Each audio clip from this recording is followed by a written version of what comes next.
Hello, তোমরা দেখছো let's go বং। তোমাদের সাথে আমি রয়েছি সায়ন্তন। নতুন একটা ভিডিওতে স্বাগত জানাই।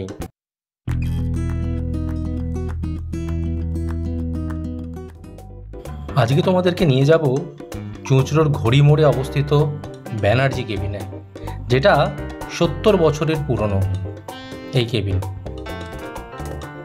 এইটা হচ্ছে সেই ঘড়ির মোড়। চুঁচুড়ো অঞ্চলের একটা মোটামুটি বিখ্যাত জায়গা বলা যেতে পারে এই ঘড়ির মোড়।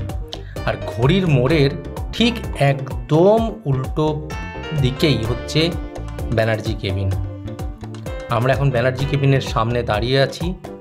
চলো ভেতরে ঢোকা যাক। ভেতরে ঢুকে ওনাদের গ্রাউন্ড ফ্লোর, ফার্স্ট ফ্লোর, দুটো ফ্লোর আছে। গ্রাউন্ড ফ্লোরটা হচ্ছে নন এসি আর ফার্স্ট ফ্লোর হচ্ছে এসি। চলো ভেতরে ঢোকা যাক। আচ্ছা, আপনার একটু নামটা একটু বলবেন? আমি সন্তোষ কুমার মজুমদার।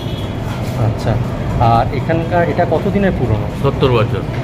আচ্ছা, আর শুরু কার মানে কোন যিনি শুরু করেছিলেন তার নাম বা কি যিনি শুরু করেছিলেন এটা প্রথম, হ্যাঁ, তার নাম? ভূপেন্দ্রনাথ ব্যানার্জি। ভূপেন্দ্রনাথ ব্যানার্জি। আচ্ছা, এটা কি ওনারই ছবি? ওনারই। একটু ছবিটা নিয়ে। আচ্ছা, এটা আপনাদের টাইমিং কি আছে? 9টা, সকাল 9টায় খোলে, রাত্রি 11টায় বন্ধ হয়। আচ্ছা, সপ্তাহে রোজ খোলা? রোজ খোলা। আচ্ছা, বছরে কি কোনো ছুটির দিন কিছু বন্ধ থাকে আপনার? না, স্পেশাল দিন? না, মানে এমনি বন্ধ থাকে না। আচ্ছা, আর আপনাদের এমনি পেমেন্ট সিস্টেম কি আছে? Card, cash, online? হ্যাঁ, ক্যাশ, অনলাইন পেমেন্ট। হ্যাঁ, পেমেন্ট। আর আপনাদের এখানে স্পেশাল বা কোনো ডিশ যেটা রেকমেন্ড করবেন আপনার দর্শক, যেটা সে ট্রাই করা উচিত? আপনি রেস্টুরেন্টের বলছেন না, মানে দুপুরের খাবারের কথা? দুপুর খাবার বা রেস্টুরেন্ট দুটো নিয়ে আপনি বলতে পারেন। যদি কোনো আপনাদের স্পেশাল থালি থাকে বা মাছের কোনো স্পেশাল ডিশ থাকে? ভাত সবই থাকে, ভাত মাছ মাংস সবই থাকে। আচ্ছা, আর স্ন্যাক্সে আপনার ফিশ ফ্রাই, ফিশ কবিরাজি, মোগলাই, চাউমিন। আচ্ছা, এই দুপুরের খাবারটা কটা অবধি মোটামুটি থাকে আপনাদের? এবার দুপুরে খাবার আমরা 4:30, 5টা অবধি থাকি। 4:30, 5টা। তারপর সন্ধ্যাবেলা স্ন্যাক্স আইটেমটা শুরু হয়ে যাবে। ওটা মোটামুটি রাতের একদম হ্যাঁ, অবধি পাওয়া যায়? 11টা অবধি। আচ্ছা, আপনারা কি জোম্যাটো সুইগিতে আছেন? না, না। আর নিজস্ব কি ডেলিভারি কিছু করেন? না। আচ্ছা, মানে কেউ যদি সে পার্সেল নিয়ে যেতে চান নিয়ে যেতে পারবে এখানে? হ্যাঁ, হ্যাঁ, কোনো। ওকে, ঠিক আছে, থ্যাংক ইউ সো মাচ। আচ্ছা, এটা হচ্ছে যেটা গ্রাউন্ড ফ্লোর। এখানে চা, বিস্কুট সেই ব্যবস্থাও রয়েছে, সাথে কিচেন। আর গ্রাউন্ড ফ্লোরের থেকে এই যে সিঁড়িটা উপরে উঠছে, এটা ফার্স্ট ফ্লোরে যাচ্ছে। চুঁচুড়া শহরের কেন্দ্রস্থলে চারমাথা মোড়ে রয়েছে এডওয়ার্ডিয়ান ক্লক টাওয়ার, যার স্থানীয় নাম ঘড়ির মোড়। এটা ব্রিটিশরা ইংল্যান্ডের রাজা সপ্তম এডওয়ার্ডের স্মৃতিতে 1914 সালে প্রতিষ্ঠা করে। সপ্তম এডওয়ার্ড বা অ্যালবার্ট এডওয়ার্ড ছিলেন ব্রিটেনের রানী ভিক্টোরিয়ার জ্যেষ্ঠ পুত্র। ইনি 1910 সালে নিউমোনিয়ায় আক্রান্ত হয়ে মারা যান। আচ্ছা, এই যে সিঁড়িটা উঠে আসছে, এটা ফার্স্ট ফ্লোরে এলো। ফার্স্ট ফ্লোরটা হচ্ছে ওনাদের এসি সেকশন। আচ্ছা, ওনাদের গ্রাউন্ড ফ্লোর আর ফার্স্ট ফ্লোর দুটো ফ্লোরেই কিন্তু এই যে কেবিন স্টাইল, যেটা বহু পুরনো স্টাইল, সেই স্টাইল কিন্তু ওনারা এখনও ধরে রেখেছেন। আচ্ছা, মেনুটা তোমরা একটু দেখে নাও।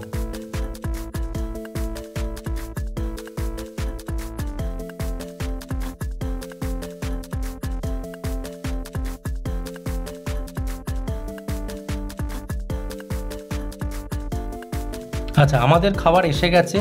ভাত, সাথে আলু উচ্ছে ভাজা, লেবু ছিল, পেঁয়াজ ছিল। এটা হচ্ছে শুক্তো। তারপর হচ্ছে ডাল। তারপর হচ্ছে পাঁচমিশালি একটা তরকারি, এতে মাছের মাথা একটু ছিল সামান্য। আর এটা হচ্ছে মৌরলা মাছের চচ্চড়ি। এটা হচ্ছে কাতলা কালিয়া। আর তার সাথে শেষে ছিল হচ্ছে আমের চাটনি। আচ্ছা, থালি যেটা ভেজ থালি, তার দাম হচ্ছে 70 টাকা। কাতলা যেটা আমরা নিয়েছিলাম তার দাম 55 টাকা। মৌরলা যেটা ছিল তার দাম 70 টাকা।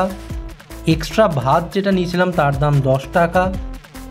আর আলু পোস্ত একটা প্লেট নিয়েছিলাম, সেটার দাম 65 টাকা। সেটা শেষে ওনারা শুরুতে দেননি, আমরা মানে খেতে তারপর ওনারা নিয়ে এসে দিয়েছেন। আর শেষে নিয়েছিলাম পুডিং, যেটা পার পিস হচ্ছে 45 টাকা করে। তো খাওয়া আমাদের শুরু হয়ে গেছে। প্রথমে তো আলু উচ্ছে ভাজা, যেরকম নর্মাল আলু উচ্ছে ভাজা হয় একদমই সেরকম ছিল। আচ্ছা, এনাদের চাল কিন্তু বাঁশকাঠি চাল। মেনলি যে কোনো পাইস হোটেলে দেখবে এরা বাঁশকাঠি চালটাই বেশি প্রেফার করে।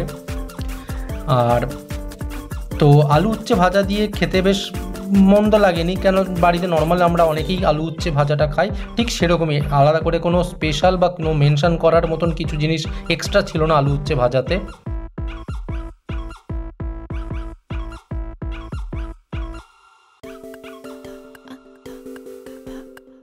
আচ্ছা, এরপর নিয়েছিলাম হচ্ছে শুক্তোটা। শুক্তোতে আলু ছিল, ডাঁটা ছিল, শিম ছিল, পেয়েছিলাম।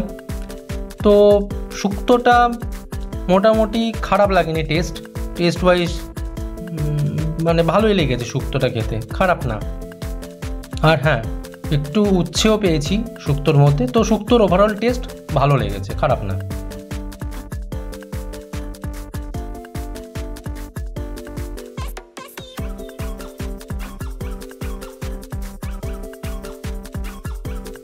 আচ্ছা, এই যে চামচে করে নিলাম, এটা হচ্ছে ডালটা, যেটা শুরুতে তোমাদের ডালটা দেখিয়েছিলাম। ডালটা কিন্তু বেশ পাতলা লেগেছে, ডালটা মুগের ডাল কিন্তু বেশ পাতলা লেগেছে, তাতে ছোট ছোট করে গাজর আর বিনস ছিল। আর এইটা যেটা এখন নিলাম, এটা হচ্ছে আলু পোস্ত। আলু পোস্তর পরিমাণটা কিন্তু বেশ অনেকটা ছিল, মানে দুজনের জন্য মানে সাফিসিয়েন্ট আলু পোস্তটা। তো আলু পোস্তটা বেশ মাখা মাখা ছিল, বেশ ভালো লাগছিল খেতে, খুব ঝাল না, মিডিয়াম একটা টেস্ট আলু পোস্তটার। তো বেশ ডাল দিয়ে মেখে ভালো লেগেছে খেতে আলু পোস্তটা।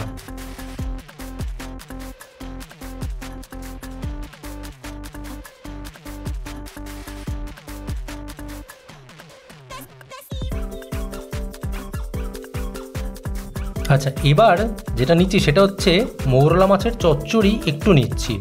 মৌরলা মাছের চচ্চড়িটা বেসিক্যালি মা খাবে বলে নিয়েছিল, তো আমি একটু টেস্ট করব, টেস্ট না করলে হয়।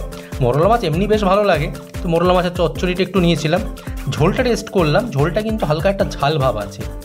আর মাছগুলো আর আলুটা একটু পেঁয়াজ দিয়ে যেমন করে চচ্চড়ি, সেরকম বেশ বানিয়েছে, হালকা একটু সামান্য ঝোল ছিল। আর মাছগুলো না খুব একদম করকরে ফ্রাই নয়, বাট ভালো মতন ফ্রাই করেছে, আলুগুলো সরু সরু একদম কাটা। আর বেশ ভালো লেগেছে, মোরলা মাছের চচ্চড়িটা কিন্তু বেশ ভালো লেগেছে, হালকা একটা ঝাল ঝাল ভাব ছিল, যেটা বেশ ভালো লেগেছে খেতে। আচ্ছা, এবার যে কাতলা কালিয়া যেটা সেটা খাবো। এটা হচ্ছে পিসটার সাইজ দেখছো, আমি পেটি পিস দিতে বলেছিলাম, বাট সত্যি বলতে দাম অনুযায়ী বলো বা যাই বলো, পিসটা ঠিক আমার পছন্দ হয়নি, মানে ঠিক একদম সেই মেশিন কাট পিস যেরকম বলে না সেরকম। আর কালিয়ার যে মানে গ্রেভিটা বেশ পাতলা ছিল। এমনি মাছটা ফ্রেশ, মাছ নিয়ে কোনো ব্যাপার নয়, মাছটা একদম ফ্রেশ মাছ, কিন্তু পিসটা যদি একটু মোটা হতো আমার মনে হয় আর একটু ভালো হতো। আর কালিয়ার টেস্টটা আর একটু যদি ভালো হতো তো ভালো হতো। ওভারঅল এমনি ভালো খেতে। আর শেষ পাতে চাটনিটা কিন্তু বেশ একটু টক টক ব্যাপার ছিল। আচ্ছা, চাটনি খাওয়ার পর তো পুডিং এসে গিয়েছিল। আচ্ছা, পুডিংটা টেস্ট করার আগে একটু মায়ের কাছে জেনে নাও যে মায়ের সবটা কেমন লেগেছে। হ্যাঁ, প্রত্যেকটা খাবারই সব থেকে বড় জিনিস হচ্ছে প্রত্যেকটা খাবারই একদম মানে ঘরোয়া খাবারের মতনই করেই রান্না, এবং সত্যি ভালোই খেতে। মোরলা মাছটাও বেশ ভালো করে ভাজা এবং সুন্দর করেই মাছের চচ্চড়িটা করেছে, প্রত্যেকটা জিনিসই ভালো করেছে। পাঁচ মিশালো তরকারিটাও ভালো লেগেছে, পোস্তটাও ভালো লেগেছে, শেষ পাতে পুডিংটাও খুব ভালো খেতে। তার মানে তোমার ওভারঅল খাবার ভালো লেগেছে, মানে ঘরোয়া খাবার যেরকম। হ্যাঁ হ্যাঁ হ্যাঁ, প্রত্যেকটা খাবারই খুব ভালো লেগেছে খেতে। আচ্ছা, মায়ের থেকে তো শুনে নিলে মায়ের কেমন লেগেছে। আচ্ছা, এবার আমি পুডিংটা একটু টেস্ট করে বলছি তোমাদেরকে কেমন লেগেছে। ওপরে চকলেটের একটা লেয়ার দেখেছো তোমরা, আর নিচে আছে ক্যারামেল পুডিং, যেটা ভ্যানিলার হালকা একটা এসেন্স আছে, বেশ নরম এবং সফট। তবে আমার যেটা মনে হয়েছে যে 45 টাকা দাম অনুযায়ী পুডিংটা একটু বেশি দাম আমার লেগেছে। এটা যদি মানে 35 থেকে 40 হতো দামটা ঠিক ছিল। আর কাতলার দাম যেটা 55 টাকা নিচ্ছে সেটা একটু আমার বেশি লেগেছে দামটা। ওভারঅল খাবার কোয়ালিটি ভালো, মাছও ভালো, ফ্রেশ মাছ। ওপরে এই এসি সেকশানের বিল এখানে হবে, পেমেন্ট কিন্তু নিচে করতে হবে। আমাদের টোটাল বিল হয়েছিল 360 টাকা। দেখো, 360 টাকা এসি একটা জায়গায় বসে খাবার হিসেবে ঠিক আছে যদি সেটাকে ধরা হয়। তবে ওই যেমন বললাম, পুডিং বা মাছের দামটা যদি একটু হতো বা পিসটা যদি একটু ভালো হতো আরও ভালো লাগতো। পুডিংটা নো ডাউট ভালো টেস্ট খেতে। তো আমাদের ব্যানার্জি কেবিনের অভিজ্ঞতা মোটামুটি ভালোই। ওনাদের সন্ধেও আবার স্ন্যাক্স আইটেম আছে, তো সন্ধেবেলা তো আমরা ছিলাম না, তাই স্ন্যাক্স আইটেম টেস্ট করা হয়নি। তোমরা যদি এর ব্যানার্জি কেবিনে গিয়ে থাকো, তোমাদের কেমন এক্সপিরিয়েন্স অবশ্যই তোমরা কমেন্টের মাধ্যমে আমাদেরকে জানিও। এখনকার মতো ভিডিও এই পর্যন্তই। লাইক, শেয়ার, সাবস্ক্রাইব করে সঙ্গে থাকো। খুব শীঘ্রই দেখা হচ্ছে নতুন একটা ভিডিও নিয়ে তোমাদের সাথে। Stay with us and thank you so much এতটা সময় দিয়ে পুরো ভিডিওটা দেখার জন্য।